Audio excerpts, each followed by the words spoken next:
La primera vez que Julián me echó de casa fue un martes por la noche. No gritó. No rompió nada. Solo me pidió que saliera. Con la voz tan tranquila que hasta me asustó. Estábamos en pijama. Él llevaba ese viejo conejito gris estampado que siempre odié, y yo tenía en la mano un cepillo del pelo. Así empezó todo. Pero no voy a hacerme la víctima. Si estoy contando esto, es porque tengo claro que fui yo quien cruzó la línea. Lo jodí. Lo destrocé. Y lo peor es que no fue un error impulsivo, de esos que se te escapan una noche de copas. No. Fue algo lento, calculado. Y ni siquiera tengo una gran excusa. Pero no me adelanto. Julián y yo llevábamos juntos 12 años. Casados, sin hijos, con una hipoteca en el centro de Valencia y un gato viejo que se llamaba Félix. Parecíamos una pareja estable, incluso feliz. Pero a veces la estabilidad no es más que rutina maquillada. Y la felicidad, bueno, eso es más difícil de medir cuando te acostumbras a no mirar demasiado dentro. La noche que me echó, no tenía pruebas. Lo sé porque no podía tenerlas. Fui muy cuidadosa. Pero esa noche, algo cambió en su cara. Lo supe al segundo. Me miró de esa forma que tienen los que ya lo saben todo y solo están esperando que lo confirmes. ¿Por qué me echó? Por la forma en la que me reí. No es broma. Estábamos cenando, viendo una serie tonta, y me mandaron un audio al grupo de Pilates. Solo que no era el grupo de Pilates. Era él. Marcos. Mi Pilates era una forma de tenerlo a él sin levantar sospechas. La excusa perfecta. Pero ese audio me hizo reír. Fue una risa distinta. Julián lo notó. Me miró. Y ahí fue cuando entendí que todo había terminado, aunque aún no lo supiera. ¿Quién es? Me preguntó. ¿Quién? El que te hace reír así. Yo no respondí. Me limité a mirarlo como si no supiera de qué hablaba, como si su pregunta fuera absurda. Pero él ya tenía su respuesta. Me observó un rato más, se levantó de la mesa, recogió su plato y lo dejó en el fregadero. Luego se apoyó en la encimera, se secó las manos con el trapo y dijo: Cuando termines de cenar, recoge tus cosas y vete a casa de tu hermana. No quiero verte aquí esta noche. Y lo peor no fue que me echara. Lo peor fue que no me pidió una explicación. No quiso saber nada. No gritó. No rompió el jarrón del recibidor como otras personas habrían hecho. Solo lo dijo y se fue al salón. Como quien cierra una carpeta y pasa a la siguiente. Recuerdo que me temblaban las piernas cuando subía por una maleta. Y que el gato me siguió por el pasillo, confundido, como si supiera que algo se había roto. No lloré. No esa noche. Me quedé en casa de mi hermana Lidia, que me abrió la puerta en pijama, medio dormida, y solo dijo: ya era hora. Como si también ella supiera algo que yo llevaba meses intentando negar. ¿Cómo empezó todo? Supongo que con una conversación tonta. En el trabajo. Un comentario, una risa, una frase al oído. Marcos no era más guapo que Julián, ni más listo, ni más amable. Pero tenía algo que hacía tiempo no sentía: atención. Me miraba como si realmente le interesara lo que decía. Me buscaba con la mirada. Me esperaba a la salida. Me mandaba canciones, frases, fotos de sitios donde decía que deberíamos escapar. Al principio lo tomé como un juego. Yo no era de esas. Nunca lo había hecho. Y sinceramente, creí que sabría parar. Pero un día, después de una reunión interminable, me ofreció llevarme a casa. Y en vez de decir que no, dije que sí. En vez de bajarme en mi Portal, le pedí que siguiéramos un poco más. Dimos vueltas por la ciudad sin rumbo. Hablamos. Reímos. Y cuando me besó en el semáforo de Gran Vía, no me aparté. Eso fue todo. El punto de no retorno. Podría decir que me sentía sola, que Julián me ignoraba, que necesitaba sentirme deseada. Y todo eso es cierto. Pero también lo es que tomé decisiones. Que fui consciente de cada paso. Que no fue un desliz. Fue una elección. Durante semanas, viví 2 vidas. Con Julián, la mujer tranquila, que cocinaba los domingos y pasaba el aspirador sin quejarse. Con Marcos, la otra. La que se reía fuerte, la que se quitaba los tacones en plena calle, la que mandaba audios a medianoche. No nos acostamos enseguida. Tardó. Y eso me enganchó más. Porque no era sexo. Era todo lo demás. La complicidad. La espera. Las ganas. El día que lo hicimos, fue en un hotel cutre de la periferia. Llovía. Había un espejo gigante encima de la cama y un dispensador de gel en la pared. Fue rápido, torpe, imperfecto. Pero también fue el principio del final. Y yo lo sabía. Sabía que tarde o temprano, Julián lo notaría. Que algo en mí había cambiado. En mi forma de mirarlo, de hablar, de tocarlo. Porque, aunque lo intentaba, ya no era la misma. Me costaba mirarlo a los ojos. Me molestaba su rutina, sus bromas repetidas, su forma de poner el lavavajillas. Todo lo que antes toleraba, ahora me asfixiaba. Y aún así, no paré. No sé si esperaba que él lo descubriera. Tal vez sí. Tal vez necesitaba que todo estallara, porque yo no tenía el valor de acabarlo. Porque, aunque amaba a Marcos con esa intensidad de lo prohibido, también amaba la vida que tenía con Julián. Nuestra casa, nuestro gato, nuestras mañanas de café sin hablar. Esa noche, cuando me echó, no lo supe aún, pero estaba a punto de perderlo todo. Cuando volví al piso para recoger mis cosas, pensé que me recibiría con más rabia o que, al menos, habría alguna escena. Pero no. Estaba en la cocina, friendo un par de huevos como si nada. Llevaba la misma camiseta con la que dormía en verano, vieja y con un pequeño agujero en el hombro. Ni siquiera me miró al entrar, simplemente dijo, la maleta está en el recibidor. He puesto tus cosas. Si falta algo, me avisas por correo. Me quedé unos segundos quieta, sin saber si acercarme o hablar o incluso llorar, pero él seguía ahí, sin moverse, con la sartén en la mano y el fuego encendido. Caminé hacia la puerta del salón sin decir nada, con esa incomodidad tan espesa que se nota en el pecho, y cuando vi la maleta preparada junto a la estantería, me pareció de pronto que aquello era muy real. No era una discusión, no era una pelea tonta. Era el final. Apenas toqué la maleta cuando su voz sonó de nuevo, sin levantar el tono, sin mirarme siquiera. ¿Has dormido con él? Y no sé por qué, pero en vez de mentir o decir algo confuso, respondí sin pensar, sí. En ese momento él apagó el fuego, dejó la sartén sobre el mármol y se quedó de espaldas, sin moverse, sin respirar casi. Sentí que acababa de soltarle un ladrillo en el pecho. No dijo nada.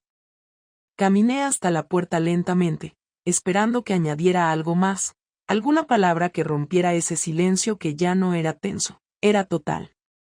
Antes de abrir la puerta, me giré y lo vi de pie, con los brazos apoyados en la encimera y la cabeza baja, como si necesitara ese mármol para mantenerse en pie. Esa noche dormí en el sofá de mi hermana. Lidia me preguntó si quería hablar, pero le dije que no. Me dio una manta, apagó la luz y no insistió. Pasé la noche entera con los ojos abiertos, escuchando el ruido del reloj de pared que tenía en el pasillo y pensando que no sabía qué había pasado exactamente, porque todo se me escapaba. No estaba triste ni enfadada, solo desorientada. Me sentía flotando, como si la vida que había llevado durante 12 años se hubiera despegado de mí en solo unas horas y no supiera cómo volver a sentirla. 2 días después, Julián me envió un correo. El asunto era asuntos prácticos, y el contenido era una lista con las cuentas que había cerrado, los recibos domiciliados a mi nombre, el calendario de las próximas semanas por si necesitábamos vernos para firmar algo o recoger lo que quedara. Ni una palabra de más. Todo claro, limpio, sin reproches. Me pareció tan extraño que incluso lo volví a leer varias veces, buscando alguna señal de emoción, de ira, de cualquier cosa. Pero no. Era como si me estuviera comunicando con un abogado o un compañero de trabajo. Lo llamé, no por hablar de nosotros, sino para preguntarle por el gato. Me dijo que Félix estaba bien, que no había vomitado más desde que cambiaron de pienso, y que si quería verlo, podía pasar a buscarlo los domingos, pero que prefería que el animal no cambiara de casa. Acepté sin discutir, porque tenía razón. Félix no soportaba los cambios. Pasaron las semanas y comencé a vivir en un piso compartido que encontré en Ruzafa. 2 chicas jóvenes y un tipo que trabajaba en una tienda de bicicletas. Me sentía aún extraña entre ellos, como si estuviera en un Erasmus tardío, viendo series que no entendía y compartiendo cenas que sabían a nada. No volví a ver a Marcos. Me escribió un par de veces, insistió en quedar, me envió un mensaje largo diciéndome que me echaba de menos, pero lo ignoré. No podía soportar la idea de que mi vida, después de todo, se redujera a eso. No era amor lo que sentía por él, era escapismo. Y ya no tenía de dónde escapar. Un sábado por la mañana, decidí pasar por casa de Julián sin avisar. Llevaba semanas sin saber de él y necesitaba verle, aunque solo fuera unos minutos. Llamé al timbre y esperé. Me abrió la puerta con cara de sorpresa, pero sin agresividad. Llevaba una camiseta limpia, barba de 2 días, y los ojos más hundidos de lo habitual. Le pregunté si podíamos hablar, y me hizo un gesto para que pasara. Todo estaba igual que antes, pero más limpio, más ordenado. Como si hubiese hecho un esfuerzo específico por borrar todo rastro mío. Me ofreció café y le dije que no. Nos sentamos en el salón, uno en cada punta del sofá. ¿Te arrepientes?, me preguntó, sin mirarme. Sí, respondí. ¿De qué exactamente? Tuve que pensar. Porque no era una pregunta fácil.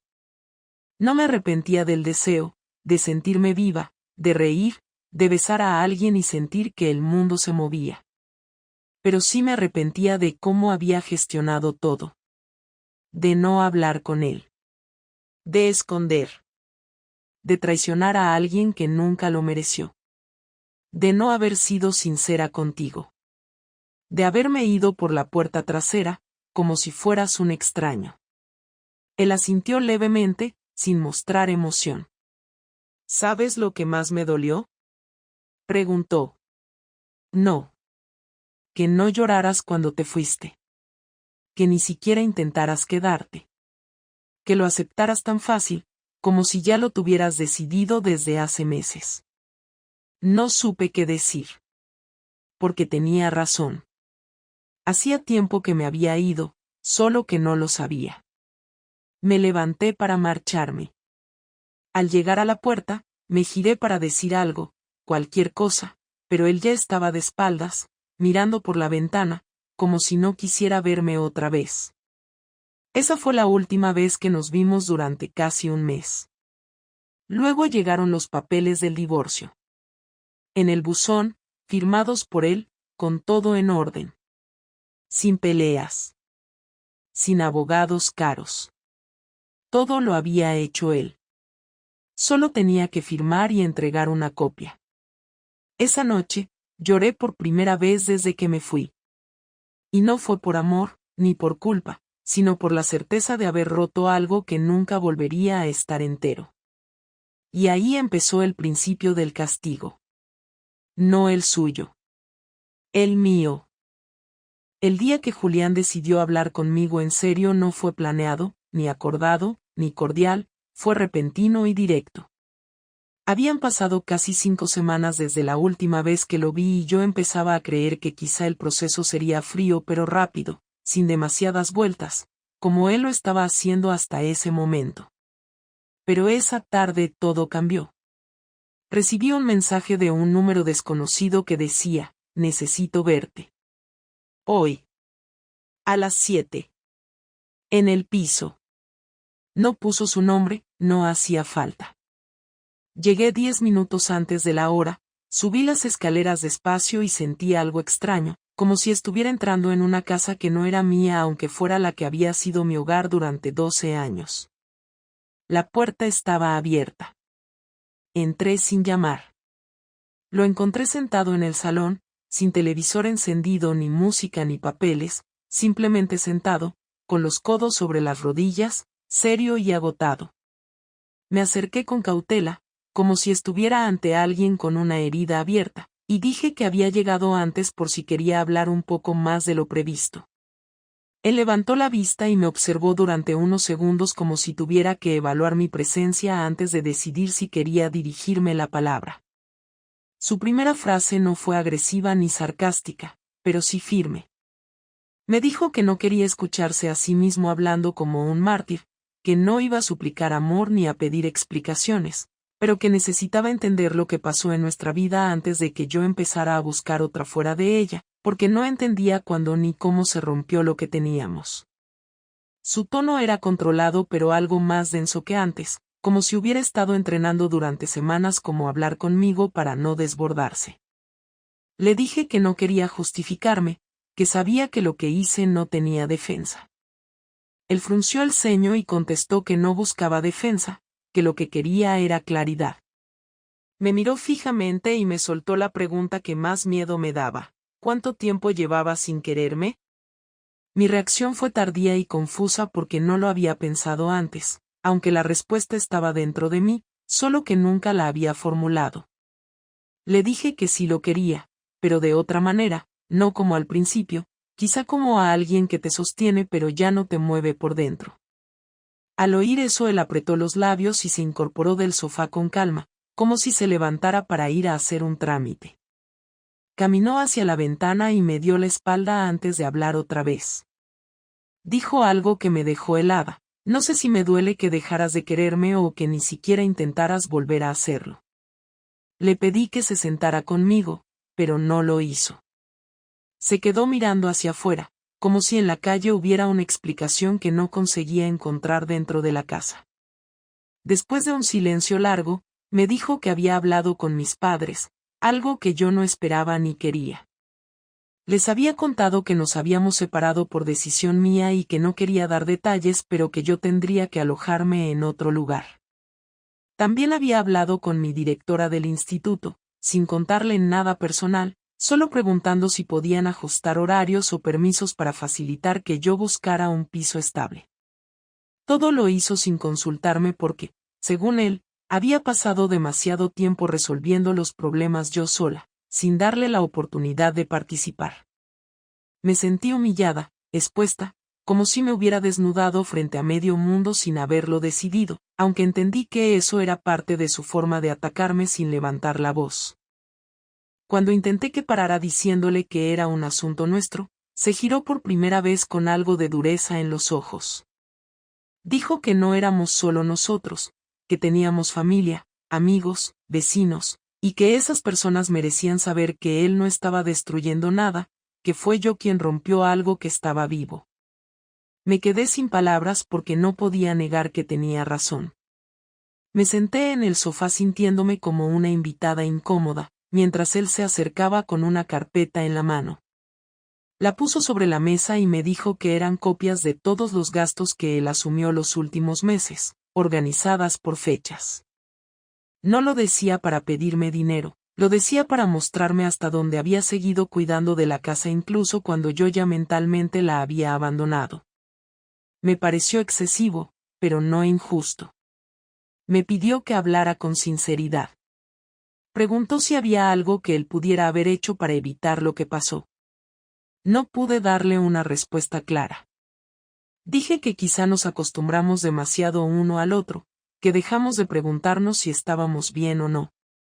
Él negó con la cabeza lentamente y se acercó a la mesa.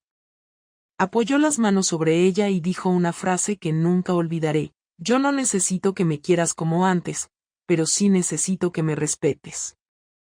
Y tú me quitaste eso sin avisar.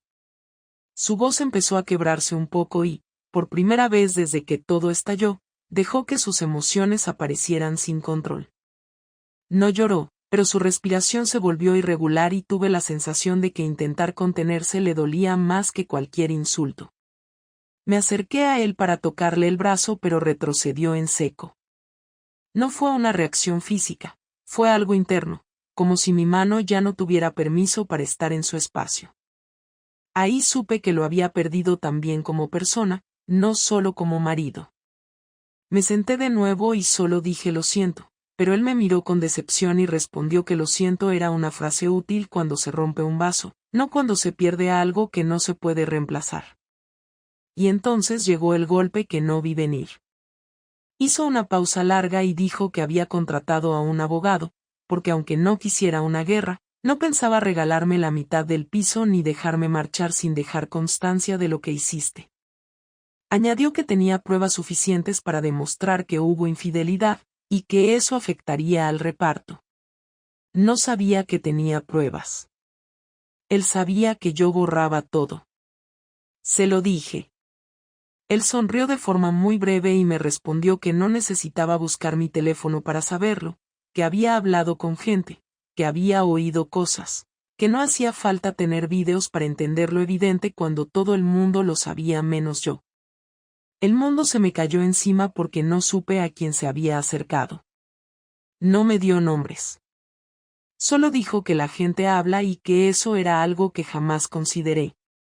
Me dijo que si decidía aceptar condiciones justas para el divorcio, podríamos hacerlo sin señal de guerra, pero que no intentara negociar como si no hubiera pasado nada, porque sí pasó. Me miró a los ojos de forma tan transparente que sentí auténtico miedo. No me gritó, no me insultó, pero me hizo sentir diminuta. Me ofreció un vaso de agua y lo tomé aunque no tenía sed. Me temblaban las manos. Cuando terminé de beber, él se sentó frente a mí. De repente habló más bajo, como si estuviera agotado de sí mismo. Me dijo que no tenía la intención de destruirme, que no era su estilo, pero que no me iba a dejar ir como si fuera yo quien decide el final y él solo lo acepta. Había empezado a ver a una psicóloga. Dijo que solo había ido una vez, pero que lo ayudó a entender que tenía derecho a enfadarse, a exigir, a protegerse. Yo lo escuchaba en silencio, sabiendo que esa calma suya era una forma de fuerza que nunca antes le había visto. Terminó diciendo: no te quiero fuera de mi vida como enemiga, pero tampoco como alguien que puede entrar cuando quiera. Me levanté despacio, le di las gracias por hablar conmigo y me dirigí a la puerta. Antes de salir, le dije que no sabía si había algo que pudiera reparar, pero que, si existía, estaba dispuesta a hacerlo. Él no miró atrás cuando respondió: eso ya no depende de ti. Cerré la puerta y supe que algo más profundo que nuestro matrimonio había muerto esa noche. Y lo peor era entender que yo fui quien lo mató sin darme cuenta hasta que fue imposible revivirlo. La venganza no siempre llega con gritos o con violencia, a veces se presenta con un sobre blanco colocado con cuidado sobre una mesa, sin nada escrito fuera, sin advertencias, sin firmas. Cuando abrí ese sobre en casa de mi hermana, no sabía qué iba a encontrar. Dentro había una copia del acuerdo de divorcio, pero no era el mismo documento que habíamos discutido semanas atrás. Esta versión incluía cláusulas que no estaban en el anterior: renuncia total a cualquier compensación económica, pérdida de derecho a la vivienda conyugal, y algo que me pareció directamente cruel: la eliminación de mi nombre de cualquier seguro de salud que compartíamos. No lo entendí del todo hasta que vi la fecha en la parte inferior. La había firmado hacía 2 días, antes de que habláramos aquella tarde en el piso. Eso significaba que la conversación había sido una puesta en escena, una forma de darme la falsa idea de que aún podía influir en algo. No había nada que discutir. Ya estaba todo decidido. Me puse la chaqueta y salí de casa de Lidia con el sobre en la mano, sintiendo que, por primera vez, Julián se había adelantado a cada uno de mis movimientos. Subí a un taxi, fui directamente a su casa y toqué el timbre sin parar hasta que abrió.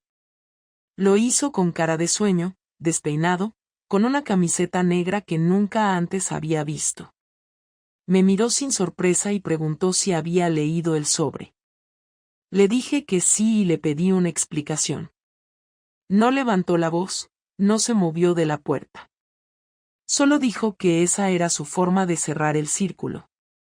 Que durante años había vivido cuidando de todo lo que era nuestro, y que ahora no tenía intención de seguir haciéndolo con alguien que actuó como si él no existiera. Le dije que no podía afirmar eso, que era injusto, que había pasado años construyendo juntos y que no era correcto borrar todo de un plumazo. Me miró con una frialdad que nunca le había visto y dijo, no te estoy pidiendo que lo firmes, estoy dándote la opción de que lo hagas sin abogados, sin juicios, sin más humillación pública. Pero si prefieres pelearlo, adelante. Solo que no va a ser limpio, ni corto, ni privado. Volví a casa con el sobre en la mano, sin saber si tenía más rabia o más miedo. En los días siguientes empecé a notar algo nuevo, una tensión social que antes no existía. Personas que antes me saludaban en el instituto ahora evitaban mirarme. Una madre de una alumna, con la que solía hablar en la puerta, se giró al verme. Incluso el director me llamó a su despacho, sin decirlo abiertamente, pero dejándome entender que había rumores, que algunos padres estaban incómodos con ciertas conversaciones que habían llegado hasta sus oídos. Empezaba a ver el alcance de lo que Julián había hecho. No necesitaba gritarlo. Bastó con dejarlo caer en el lugar correcto, con la persona adecuada. Bastó con que alguien supiera lo suficiente y tuviera el motivo para contarlo a otros. Todo había sido silencioso pero calculado. Incluso el mensaje indirecto que me llegó por parte de un vecino que me saludó en la calle y luego me dijo, oye, lo siento mucho. Nadie merece pasar por eso, como si yo hubiera sido la víctima. Cuando pregunté de qué hablaba, solo dijo, lo de tu ex. Me lo contó alguien del trabajo. Nunca supe quién empezó a hablar, pero entendí que era exactamente lo que Julián quería. Una semana más tarde, recibí una notificación de Hacienda. Revisión de cuentas compartidas, necesidad de justificar gastos del último año. Sabía que él había iniciado el proceso porque los papeles estaban ordenados al milímetro. Supo por dónde tocar para dejarme expuesta. Yo no tenía mis cuentas tan al día como él, y el estrés de tener que justificar cada movimiento fue acumulándose. Tuve que pedir ayuda a un contable, pagar de mi bolsillo, organizar recibos que no recordaba, reconstruir gastos que él ya había expuesto con fechas, cifras y firmas. No era solo un divorcio. Era un desmantelamiento controlado de mi vida. Pero lo peor no fue eso. Lo peor fue el correo que recibí desde la empresa donde trabajaba Marcos. Una mujer del Departamento de Recursos Humanos me escribió de forma cordial pero clara. Me informaba de que habían tenido conocimiento de una relación personal con uno de sus empleados mientras yo aún estaba casada, y que esa información, aunque no les concernía directamente, podía afectar la imagen pública de sus profesionales. No decían que me prohibían tener contacto, pero me dejaban claro que cualquier implicación con su plantilla debía mantenerse en el plano estrictamente privado y sin impacto reputacional. Era una forma elegante de decirme que desapareciera. Cuando llamé a Marcos, me confirmó que había recibido también un aviso. Y ahí entendí que el círculo se cerraba. Él no me estaba dejando sin casa o sin dinero, me estaba quitando lo único que me había dado valor en esa relación, la sensación de poder decidir. Ahora él decidía qué podía conservar, qué podía perder, y hasta con quien podía seguir viéndome sin quedar señalada. Llamé a Julián por impulso, sin pensar. Le pregunté si él había tenido algo que ver con eso. Me respondió lo mismo que había dicho la última vez que hablamos: la gente habla. Yo no controlo lo que dicen. Le grité que eso era mentira, que él sabía exactamente lo que estaba haciendo. No se inmutó. Me dijo que ya no era su responsabilidad si lo que yo hice tenía consecuencias, y que él no iba a seguir ocupándose de mis líos como si aún estuviéramos casados. Me dijo que si quería seguir con ese tipo, podía hacerlo, pero que no esperaba que el mundo aplaudiera la elección. Y ahí colgó. Esa noche me senté en el suelo del baño y lloré por horas, no porque me doliera perderlo, sino por lo que quedaba de mí en todo este proceso. Me estaba convirtiendo en una versión de mí misma que no reconocía. Alguien que respondía a cada golpe con otro golpe menos certero, que perdía terreno sin saber cómo defenderlo, que se alejaba de todo sin entender cómo reconstruir una vida sin tener que pedir permiso. Sabía que él no era violento ni cruel, pero lo que estaba haciendo era profundamente efectivo. Estaba rompiendo mi mundo sin tocarme, sin mancharse, con el mismo estilo cuidadoso con el que doblaba su ropa los domingos. Estaba ganando. Y yo no tenía idea de cómo parar esa caída. No firmé el documento. Lo guardé. Lo estudié. Fui a ver a un abogado.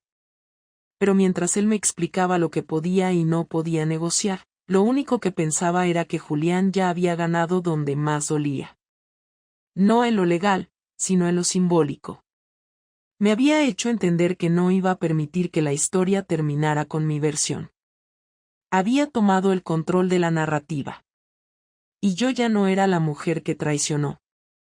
Ahora era la mujer señalada, corregida, aislada. Y por primera vez en mi vida, me pregunté si alguna vez volvería a ser tratada con respeto por alguien que supiera todo lo que había hecho. La última conversación no fue algo que planeáramos ni que buscáramos, simplemente ocurrió porque llegó un momento en el que todo lo pendiente ya no podía estirarse más. Fue un miércoles cualquiera. Yo había ido al piso a recoger unos documentos que aún estaban en la habitación que usaba como despacho. Julián no estaba. O eso creía. Entré con la llave que aún no había devuelto, como habíamos acordado, recogí lo que necesitaba y cuando estaba saliendo, lo encontré en la entrada. No llevaba nada en las manos, ni abrigo, ni llaves, ni móvil. Solo me miró, como si hubiera estado esperando a que saliera. No dijo nada. Me detuve en seco y él me preguntó si ya había terminado de recoger lo que quedaba mío. Le dije que sí, que no volvería, que era la última vez que entraba. Me respondió con algo que no esperaba. Entonces es el momento de cerrar esto de una vez. Caminamos hasta el salón y nos sentamos en los mismos lugares de siempre, pero ahora no había nada en la mesa, ni tazas, ni papeles, ni cosas olvidadas. Solo nosotros dos. Julián me preguntó si había leído el nuevo documento que había enviado su abogado. Asentí. Le dije que seguía pensando que era injusto. Respondió que era lo que se ajustaba a la realidad, no a lo que yo recordaba. Me pidió que hablara sin adornos, que no fingiera que quería reconciliación si no la quería, que no buscara comprensión si no pensaba ofrecerla, y sobre todo, que no dijera que aún lo amaba si en el fondo no lo sentía.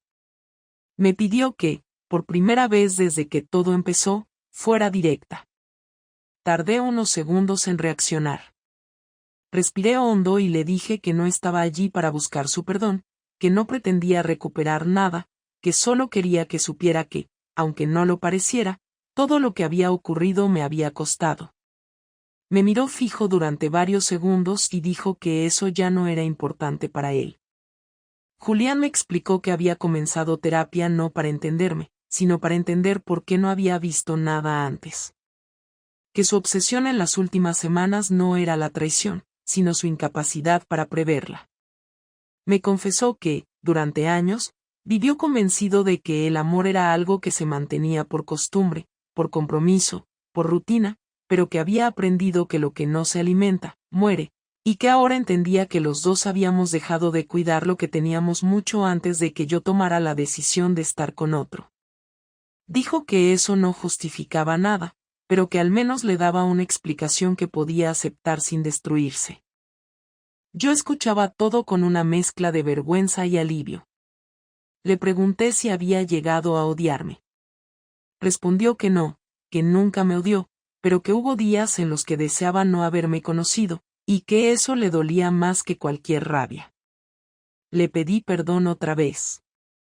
Él bajó la mirada y me dijo que los perdones eran como una moneda de poco valor, útiles solo si se ofrecen antes de que el daño se haya asentado. Ahora ya es tarde. No es odio, Laura. Es indiferencia. Y no te imaginas cuánto cuesta llegar a eso.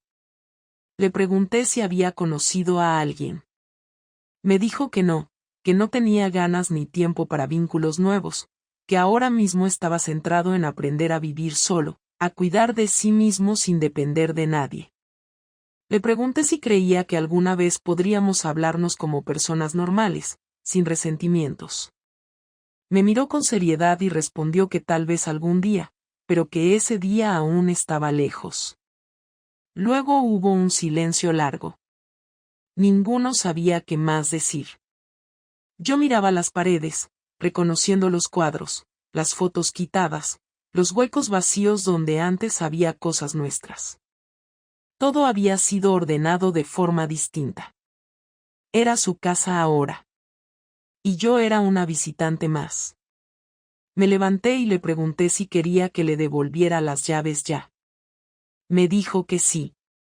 Se las puse en la mano y sentí algo dentro del pecho, no tristeza, sino una certeza incómoda, que no volvería a entrar allí jamás. Ni como esposa, ni como amiga, ni como nada. Me dirigí a la puerta, y justo cuando la abría, me llamó por mi nombre. Me giré. Me preguntó si había sido feliz con él.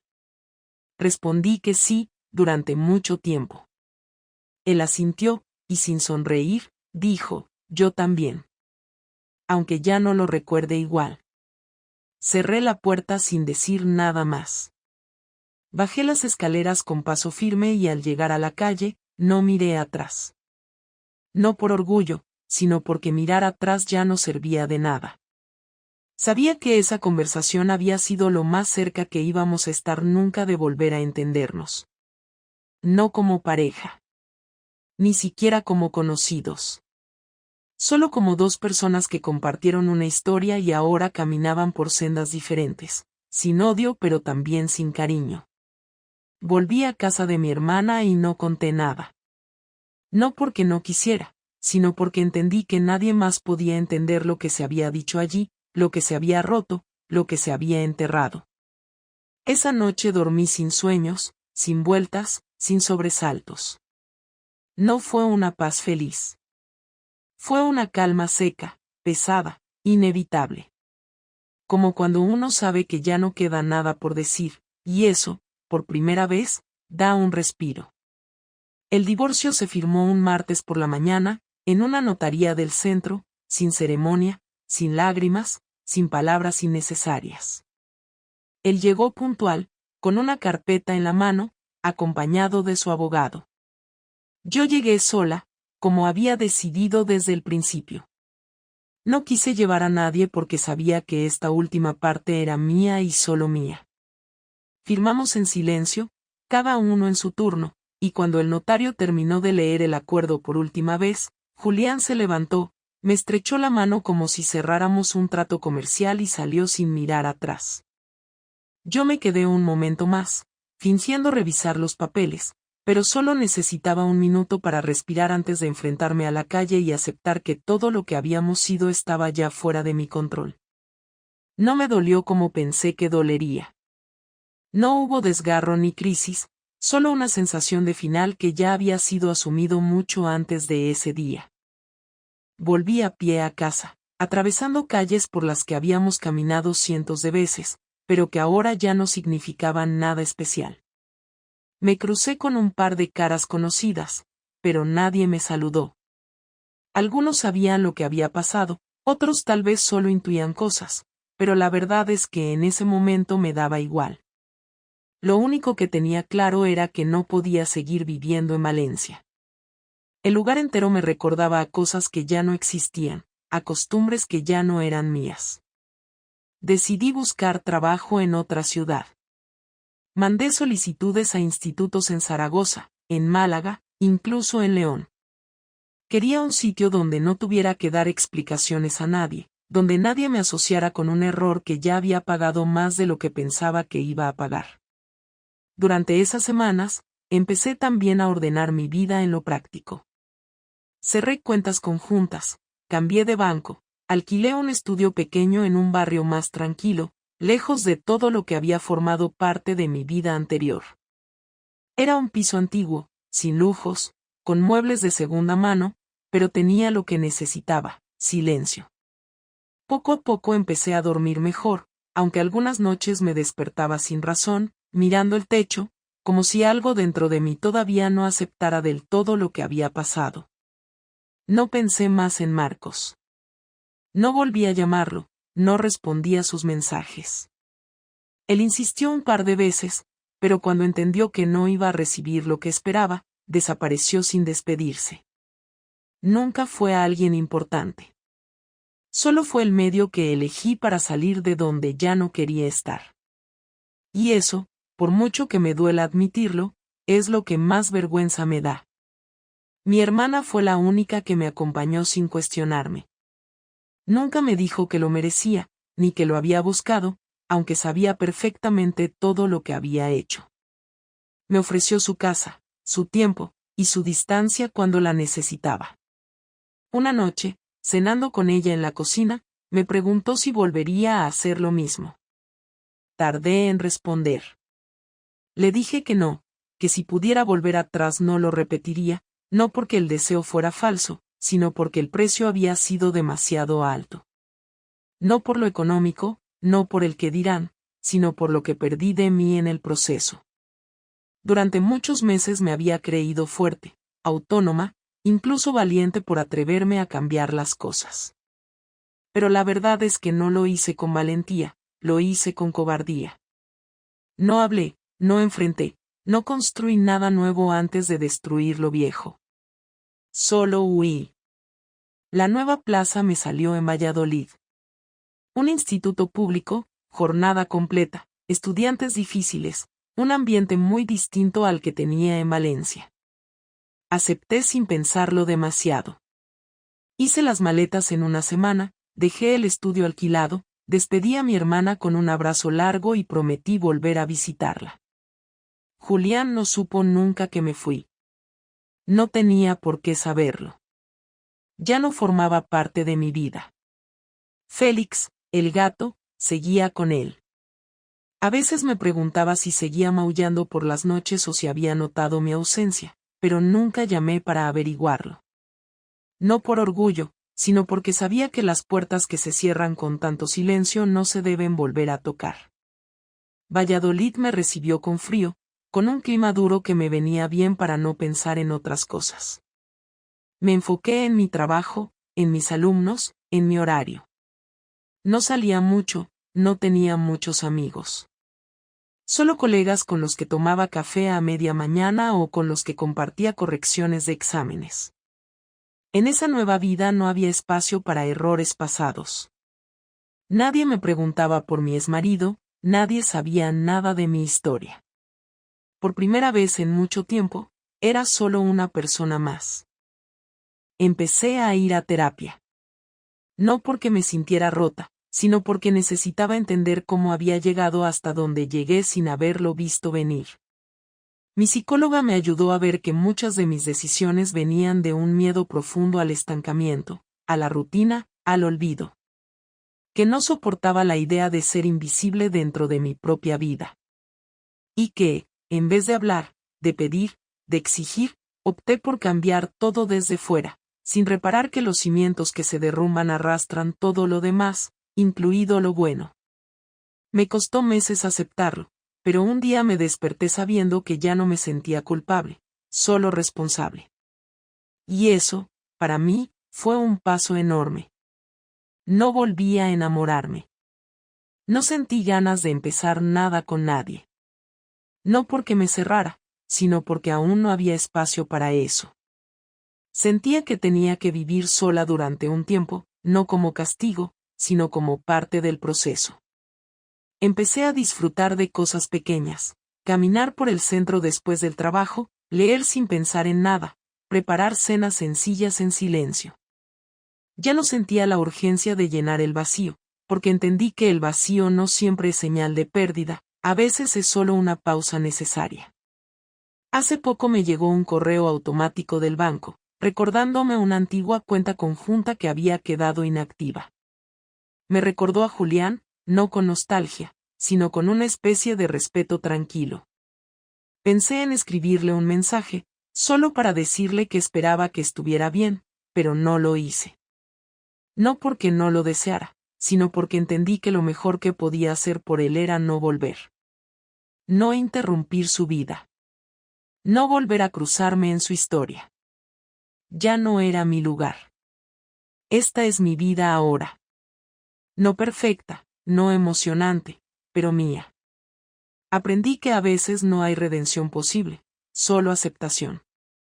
Que no todo se puede reparar, pero casi todo se puede comprender si uno tiene la voluntad de mirarlo de frente. Y que no hay peor castigo que el que uno mismo se impone cuando actúa sin pensar en las consecuencias. Yo las viví todas, una por una, y ahora, por fin, puedo decir que aunque me equivoqué, ya no me oculto. Ni de los demás, ni de mí.